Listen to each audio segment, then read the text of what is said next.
Hi, welcome back to part 3 of the Ocelot picture. In this video, I'll show you how I make the frames for all of my pictures. So let's head down the shop and I'll show you how it's done. Okay, the way we begin making a frame, I need to cut all the pieces to length. What I do is I take a piece of the same frame stock that I'm using and put it, there's a rabbit on there. This fits around the artwork like this. So when I put a piece on either side, that'll give me an accurate measurement of my length. And then I just cut my first two pieces just about a ½ inch longer than the in here. That'll give me enough room for a miter.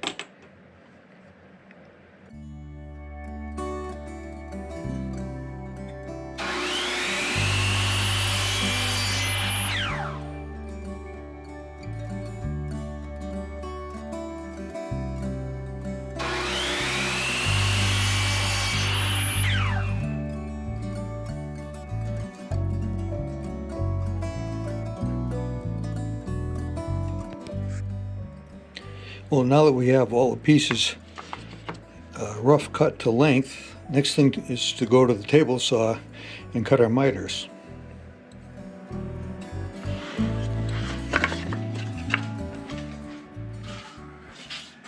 Well, this is the rig that I use to cut the miters on the corners of all the picture frames. This is the handiest rig I ever made for the table saw. It's fully adjustable. I can do straight 90-degree cuts with it, or I can set it to any angle, right up to perpendicular with the saw if I need to for whatever reason. I've got these hold downs on here, which I can use to clamp the wood down to the fixture here. Basically what I do is I swing the thing over to 45 degrees, and it takes a little bit of wiggling to get these things to follow the tracks correctly, but once they're there, I've got a rough line here at 45 degrees. It gives me a rough idea where I have to go. But this thing here, this digital protractor that I use here, what I do is set this, I zero it out first here, so it's right on 0. I can set it out to 90 degrees, or 45 degrees, excuse me, and it's accurate within like 1/10 of a degree, so it's very, very accurate. So I set that, when I get 45 degrees on here, okay, right there, 45 degrees, I put this on here, and then I just align my fence to this exactly. Snug up one side a little bit here, and then once I get that touching just right, I know I'm right on 45 degrees right there. Snug it up and I'm ready to go. Now what I do is I put a 45 degree miter on one end only, and I set this up so this is the reason we cut these about 1/2 inch long. I let it go a little bit beyond the edge because the blade will cut right even with this board here. So I set this on here, and then I've got this stop which I can butt against there. This cut isn't, as far as length goes, isn't critical because we're going to cut the other end to the exact length, but the first miter cut is just a rough cut here.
Okay, now I'm going to show you how I determine the accurate length to cut the pieces for the second miter. As I said, the first one wasn't too important because it's we actually determined the length with this next cut, so this one is very important.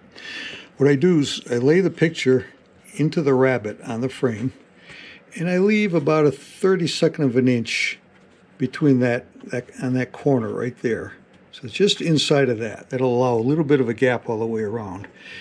And on this side here, what I do is I'll mark about the same distance here, about a 32nd of an inch or a 16th approximately. Just as long as my mark from this corner here is longer than the edge I'm trying to cut. Okay, now we return to the table saw. Okay, so now I have my mark.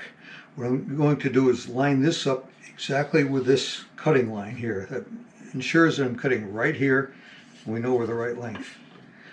And once I get the correct length marked here, I'll set the stop here, and then I can cut the corresponding piece from the opposite side to the exact same length.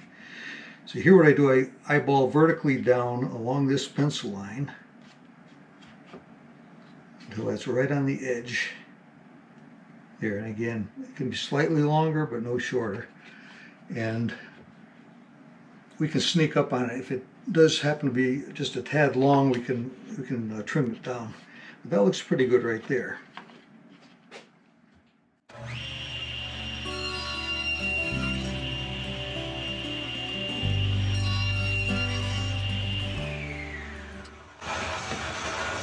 Now these two pieces are exactly the same. As long as the other two are exactly the same length, it will guarantee a nice straight frame, square frame.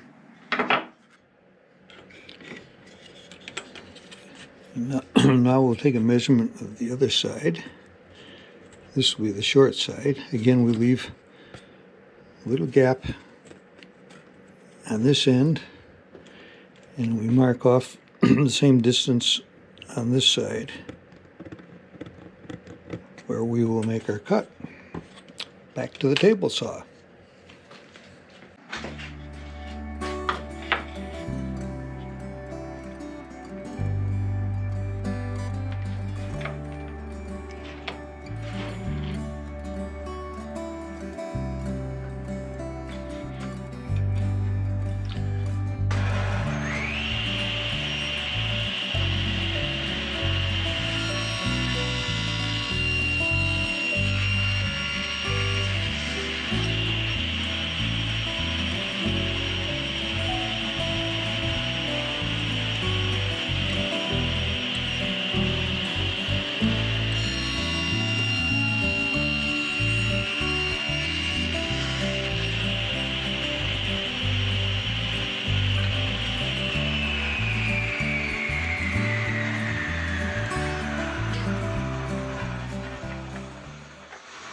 Now we put it together.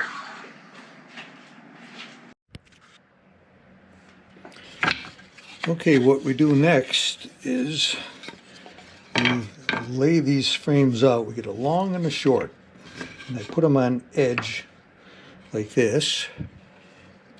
It's a long, here's a short, here's a long, and a short. And you've got to make sure that you use that proper sequence, because if you don't, you're going to have a funny looking frame. So I butt them end to end. And this is a handy trick. If you've never seen it before, you use a little masking tape and you use it as a hinge. So what I do, it'd be very hard to put this all together, try to put a clamp on it or whatever. But by doing this, it all falls into place very nicely all by itself. So I lay out some tape here, and I cut 4 pieces about that long there, just enough to go around the corners with a little bit to spare.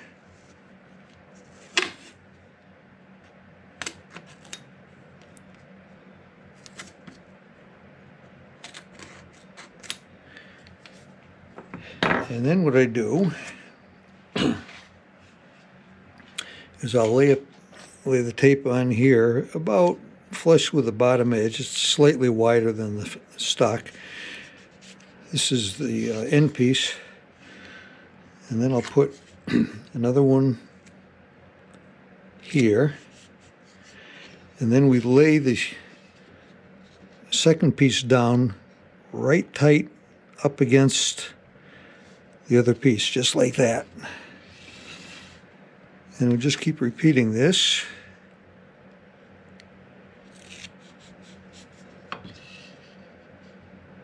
All the way up the end here.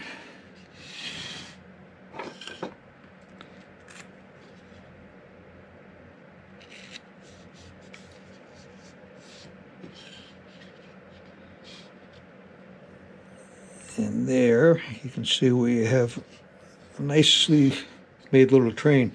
Now, see, when I glue these up, what will happen is I can just fold them up just like that. You can see, even without any glue, they just hold up very nicely just together. So, next step is to put on some glue.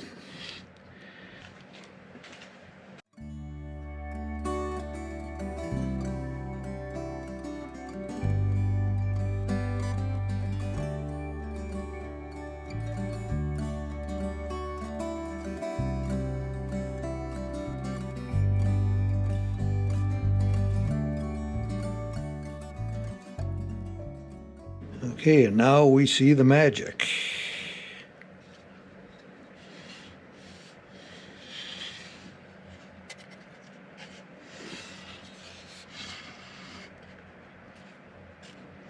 And when we come to the last one, we lay it down. Make sure the joint is even, because it can slide on here. So you want to make sure it's nice and even and meets right at the corner. Wrap that last piece of tape around. And for all intents and purposes, I'm clamped at this point, but there's still some movement in the corner, so what I like to do is take my corner clamp and go around there, and that snugs everything up nice.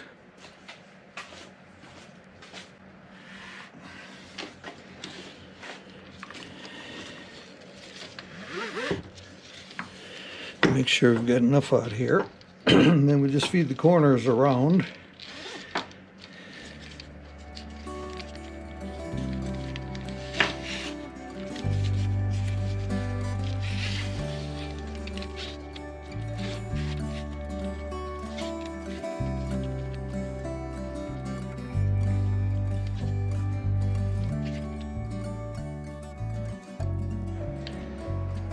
And then we'll just crank up the excess.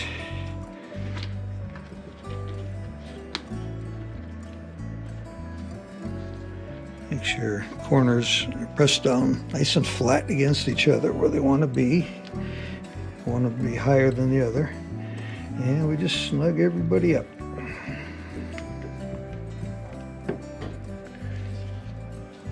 And as you can see, these corners are nice and snug. There's a little bit of squeeze out here, but it's minimal. Take a damp cloth and wipe off that glue.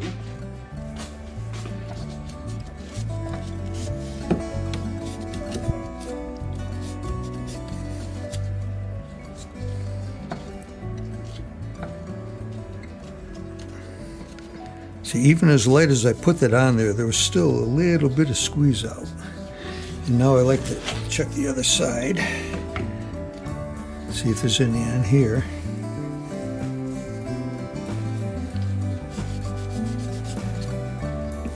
That looks pretty clean.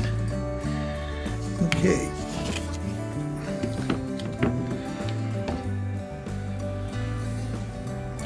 So that's the first step. We get it glued up, we're going to let it sit for a while.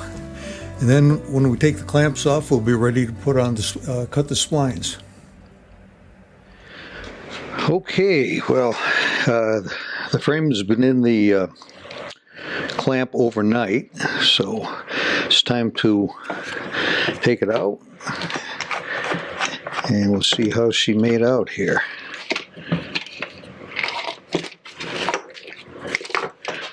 As I said before, these miter joints are not the strongest in the world. They're tight enough to work on now. They just wouldn't take a lot of stress. So what I'm going to do first off is see how square we are.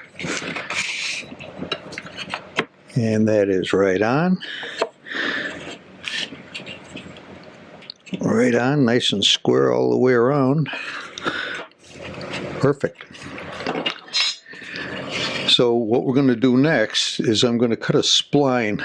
We'll cut a little groove in each corner diagonally, and we'll insert a spline in there, and that will give you the strength on the corner, which makes that weak joint irrelevant. It'll be nice and strong at that point. So we head over to the table saw. Okay, the next thing we're going to do is we're going to cut the slots in here for the splines. Now I've got this special little rig that I made up. What it does, it fits right over the fence here, and it slides along there. And I've got it set to the proper height of the spline, and I've got it centered right in here, so it'll actually cut right in the center of the frame. And I've got, occasionally I'll put two of them side by side, but this one we're just going to put one in the center. So this is how this works. The frame just fits right down into the corner there, and it's rides right on the bottom here, so it's exactly at the 0 mark.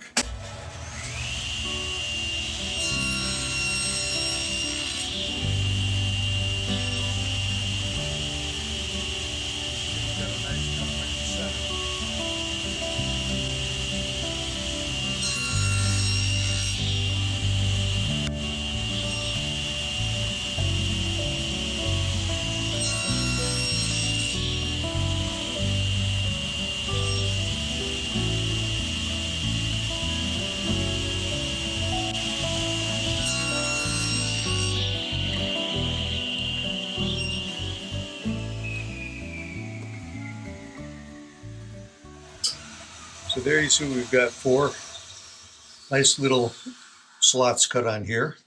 Now I'll head over to the bench and I'll show you how we put in the splines.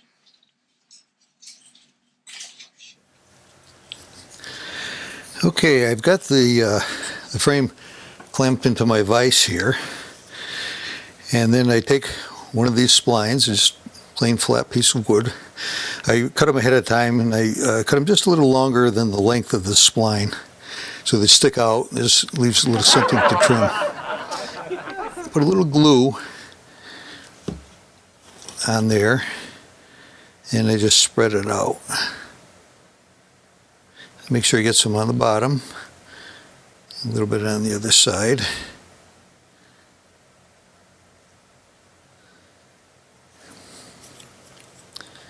And then we just place it into the spline, center it nicely, make sure it's all the way down. Go to the next corner and repeat the process.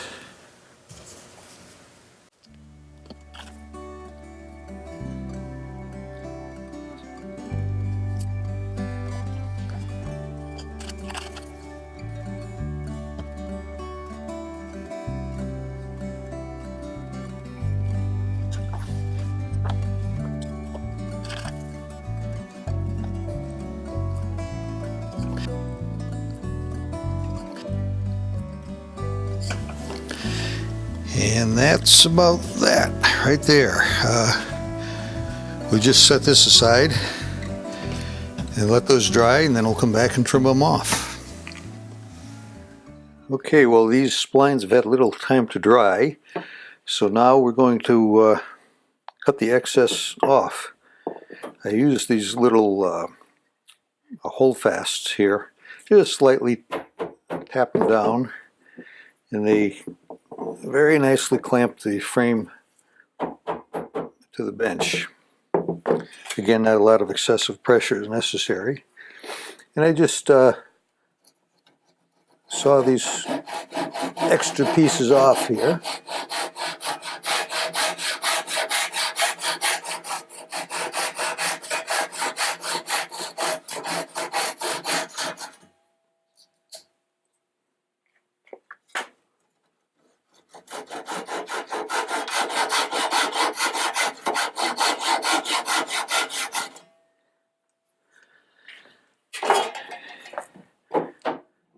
Give these a little bump and they release, and then we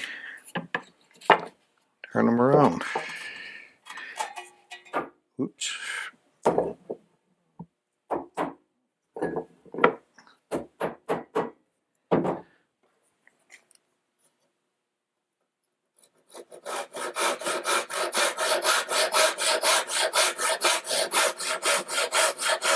Now this is a Japanese style, it's not Japanese actually, but a Japanese style saw which works on the pull stroke, and I like that. You have a lot of control over it.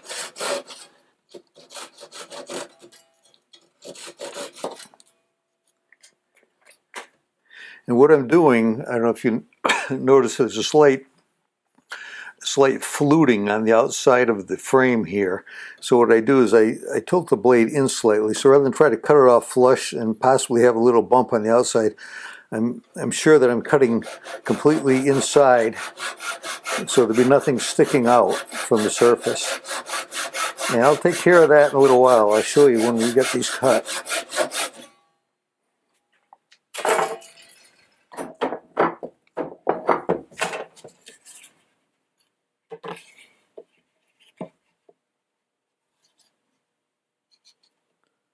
I'll do this side here first.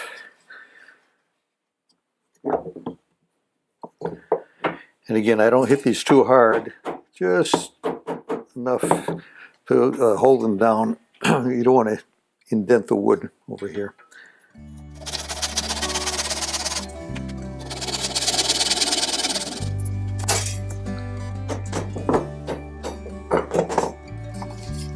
And now for the last two.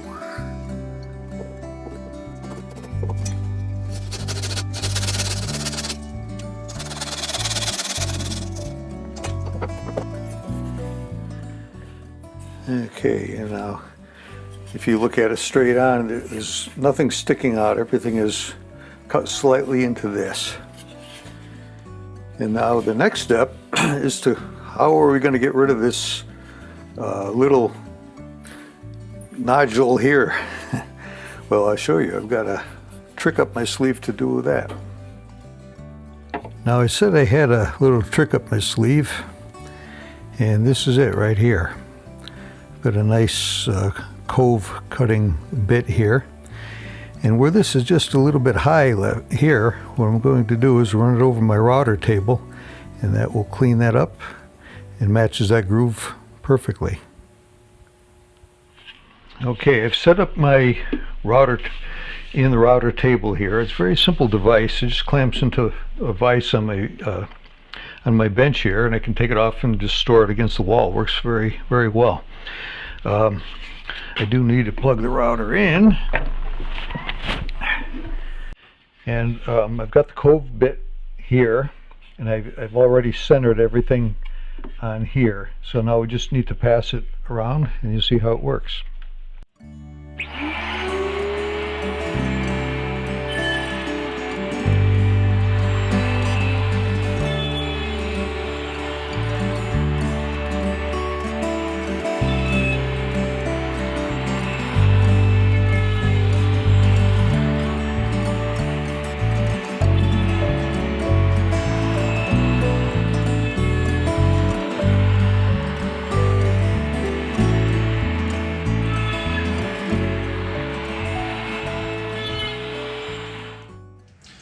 Okay, what we're going to do now is I'm going to put the gold paint on. We're going to have eventually as an antique finish, but I started out with gold paint and I put a dark latex over the top of it. And I've got this handy little Lazy Susan thing here, which makes it very handy for painting, so I don't have to keep reaching around and everything. So I've got my gold paint here, and I just give it a light spray. I'm not too fussy. If I miss a spot, I'll pick it up on the second coat. Try to keep just light coats on it to prevent any puddling or anything like that.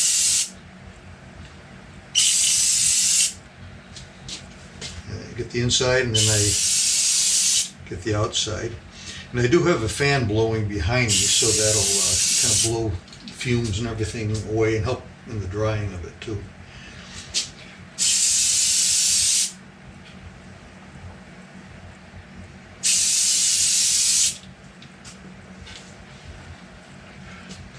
I've also got a heat gun here, which speeds up the process. Now you can't get too close with it because you can damage the paint. I just want to get some warm air flowing over it. That speeds up the drying. I'm not really trying to cook the paint, just get warm air flowing over it.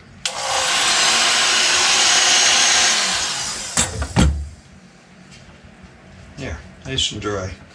Now I like, just to be sure I get everything in all the grooves covered, I like to go straight on for one last coat. Looks like everything else, the sides and everything are covered pretty good.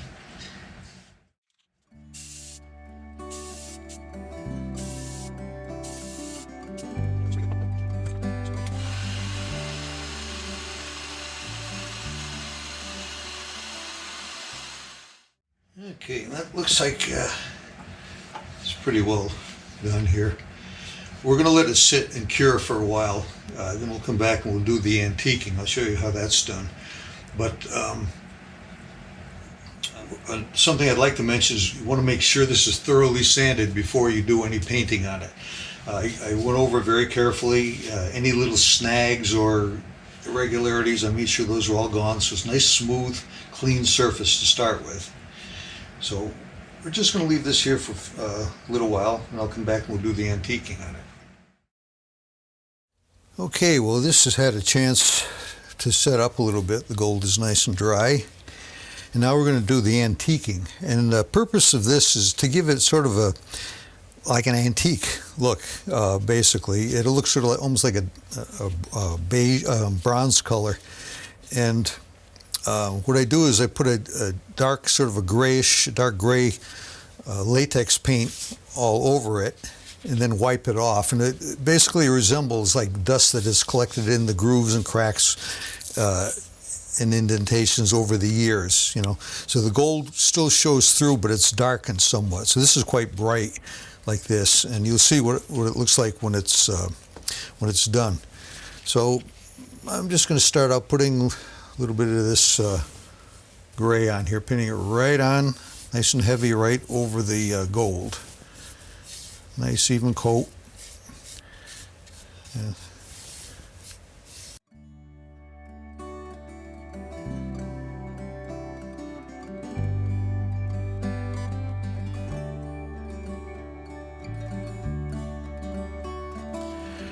Okay, now what we're going to do is just wipe off the excess here. Give you an idea what it looks like here. This is not the best cloth. And you like a damp cloth too. It should be moistened a little bit.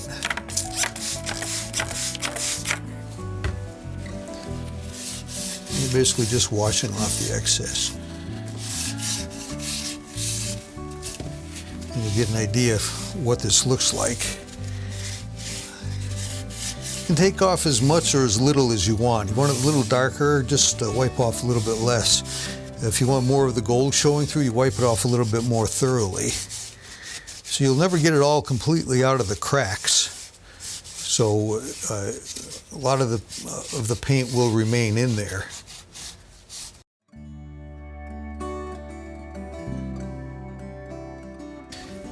And there you can see it's sort of gold, but has the dark in there. It looks like old dust is collected in the grooves there. And I'll go ahead and finish this, and we'll catch up with you in a little while. Well, I went ahead and finished antiquing this, and it came out pretty well. If you compare it to the bright gold that I originally put on there, you can see it's dulled down quite a bit. And it looks like it's been hanging on the wall for 100 years, and there's just dust is collected in the cracks and things like that. So that'll about do it for this part. Okay, one final step on here is to spray a matte finished, clear matte finish on here. And that'll finish it up.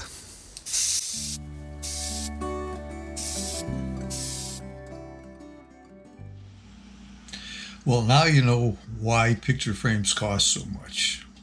this video will give you a pretty good idea what goes into making one. Well, if you like this video, please give it a thumbs up and please subscribe. Now in the next video, which will be the final video in this series, I'm going to show you how I actually mount the pictures in a frame. You don't want to miss that. So we'll see you next time.